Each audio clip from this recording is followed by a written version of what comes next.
See, those brass fanfares in that detail you would never expect to hear so clearly on a recording. That's really beautiful.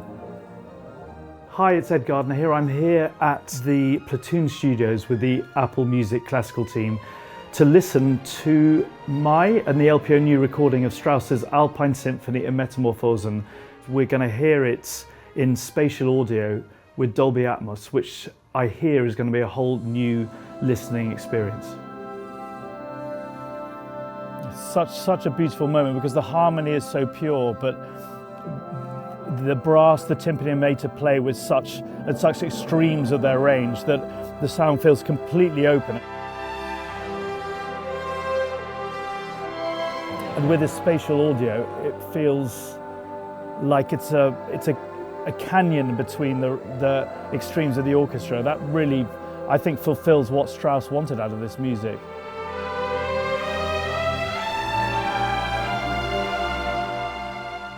On the surface, Strauss's Alpine Symphony is a pictorial journey up the mountain with all we see on the way. The danger of the ice sheets, the glacier we need to walk over, being lost in the thickets in the wood on the way up, the cowbells as we come onto this alpine meadow.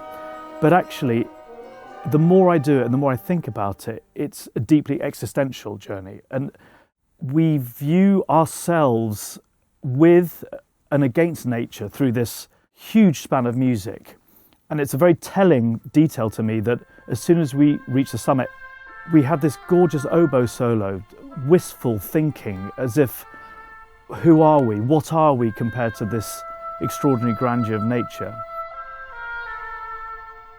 Of course it's about the mountain, and of course it's about these extraordinary vistas, but it's much more about how we as people relate to this God-given beauty that's all over our earth.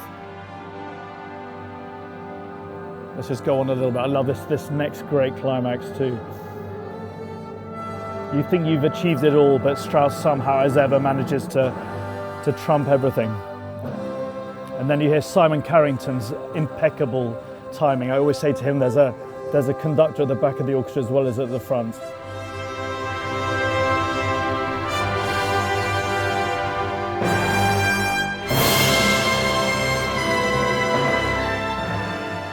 So beautiful.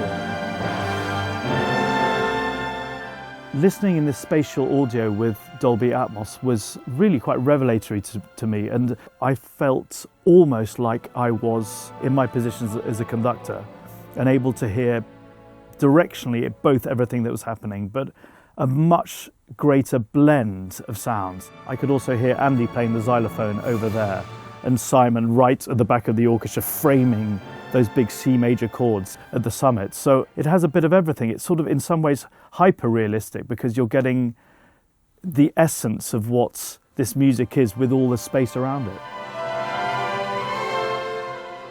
As someone who, dare I say it, doesn't have a CD player, it's very reassuring to know that on my AirPods I'll be able to get much of the experience I've heard on this extraordinary sound room in this listening room. And the guys here were even saying you could hear it on your Alexa speaker. You'll hear a big difference from the normal stereo versions that we might have been used to in the past. And that's really reassuring that at home, on the move, we can get this close to what that live performance is. You can listen now on Apple Music Classical in spatial audio.